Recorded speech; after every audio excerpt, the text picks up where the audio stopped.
Hello, my friends. It's been a little bit, but I am going to read you a book because that's what I do. They like my t-shirt. It's got a lot of colors on it. All right. This book, I just was sitting on this. It's a Shrinky Dink that hasn't been dinked yet. It's from a James Stevenson book, but that's not the book we're going to read. We'll read this book. It's called Nana Upstairs, Nana Downstairs. It's by Tommy DePola, and he is one of my favorite authors and illustrators as well. He writes also the Stregonona books, which I need to find one of, but like the Stregonona books are awesome. And if you don't believe me, ask any of your parents. So once I find that one, but for right now I found this one, which is also a good one from our childhood, and it is called Nana Upstairs, Nana Downstairs. All right.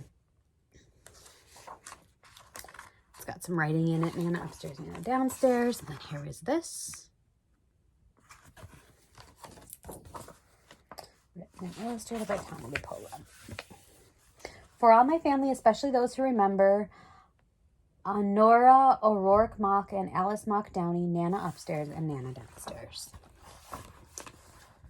When Tommy was a little boy, he had a grandmother and a great-grandmother. He loved both of them very much.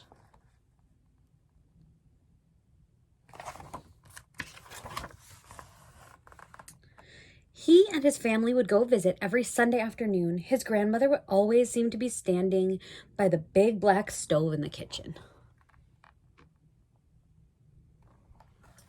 And his great-grandmother was always in the bed upstairs because she was 94 years old. So Tommy called them Nana Downstairs and Nana Upstairs.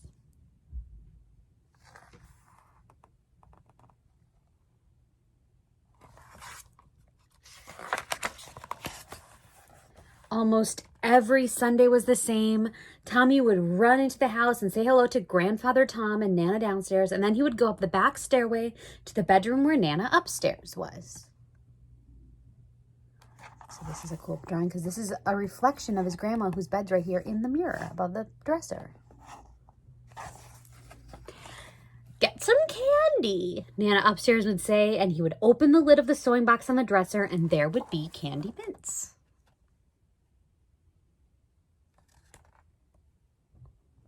When we would go visit my grandpa in the nursing home, my grandpa Monio, he would always give us cookies, and they used to keep them in the top of his closet. Once Nana Downstairs came into the bedroom and helped Nana Upstairs to the big Morris chair and tied her in so she wouldn't fall out.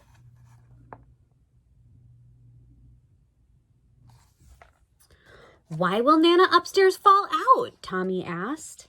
Because she's 94 years old, said Nana Downstairs. I am 4 years old, said Tommy. Tie me in a chair, too.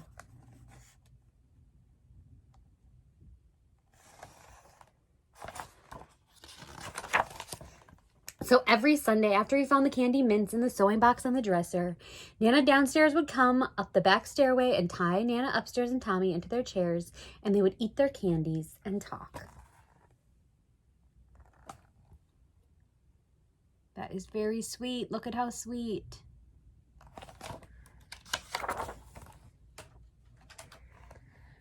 Nana Upstairs told him about the little people. Watch out for the fresh one with the hat with the red feather on it. He plays with matches, she said. I will, said Tommy. There he is, she said. Over by the brush and the comb. See him? Tommy nodded.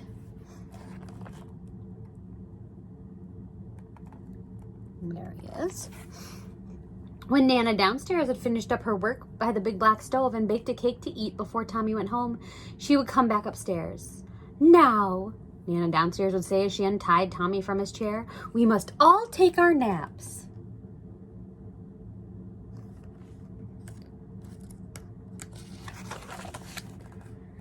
After their naps, Nana Downstairs would comb out Nana Upstairs' beautiful silver white hair, and then Nana Downstairs would comb and brush her own hair.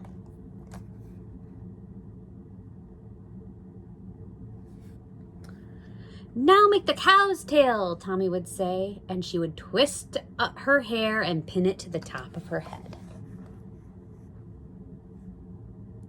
She has very long, beautiful hair. One time, Tommy's older brother came in the bedroom and saw Nana upstairs with her hair down all around her shoulders, and he ran away. "She looks like a witch," he said. "She does not," Tommy said. "She's beautiful." "Time for ice cream," shouted Grandfather Tom, and Tommy and his brothers went with him, and sometimes their father and their Uncle Charles down to the ice cream store.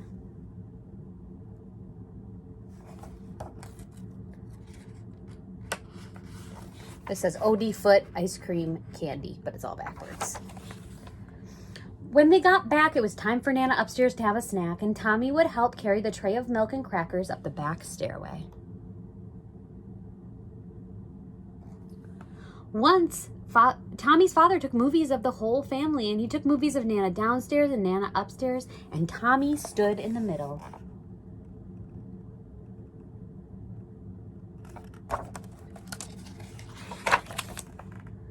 One morning when Tommy woke up at his own house, his mother came in to talk to him.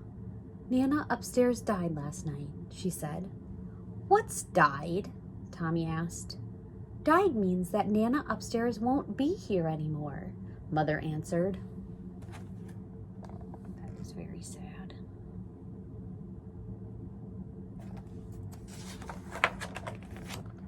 They went to Tom and Nana downstairs house, even though it wasn't Sunday. And Tommy ran up the back stairway before he'd even said hello, and he ran into Nana's upstairs' room, but the bed was empty.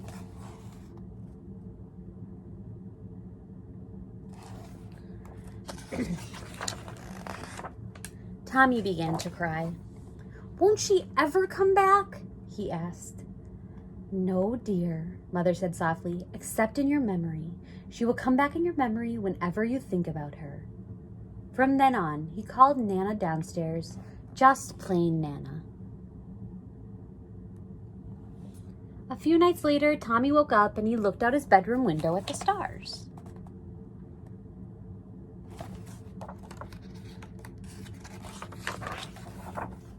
And all of a sudden, a star fell through the sky, and he got up and he ran to his father and mother's bedroom.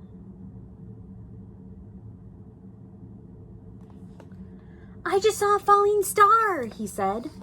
"Perhaps that was a kiss from Nana upstairs," Mother said.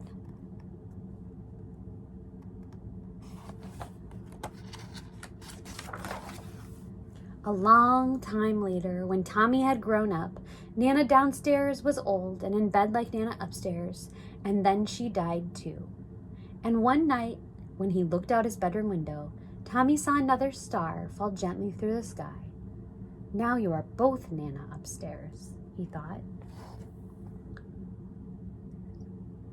Picture.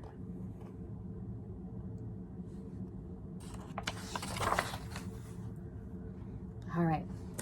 This story is a true story. I still consider it a wonderful experience and a privilege that I knew not only 2 grandmothers and 1 grandfather, but my Irish great-grandmother as well. The Irish side of my family, I'm half Irish and half Italian, lived nearby, so we saw them weekly, and I spent many hours with Nana upstairs, tied to an adjoining chair, eating candy mints. She was my very best friend when I was 4 years old. The original edition of this book, written in 1972 and published in 1973, was illustrated in 3 colors: black, white, and ochre. It was not easy to re-illustrate the book in full color. It was hardly a matter of colorizing or coloring in. My drawing style had changed subtly over time. So 25 years later, I have approached Nana Upstairs and Nana Downstairs as a completely new book. It was important for me to retain the nostalgic feeling of the original, but I did this mostly with the use of soft color. Creating this art was as emotional an experience for me now as it was then. So here's to Honora O'Rourke Mock and Alice Mock Downey, Nana Upstairs and Nana Downstairs. So the story about Tommy and his grandma's is real. And so that's what that last little part was about. That's really nice. So this is a very good book and talks about some things that are very sad, but the most important part is how loved it these grandmas were and the kid was. And I hope that I get to find a string of noted books so I can read that to you soon. And I love you very much.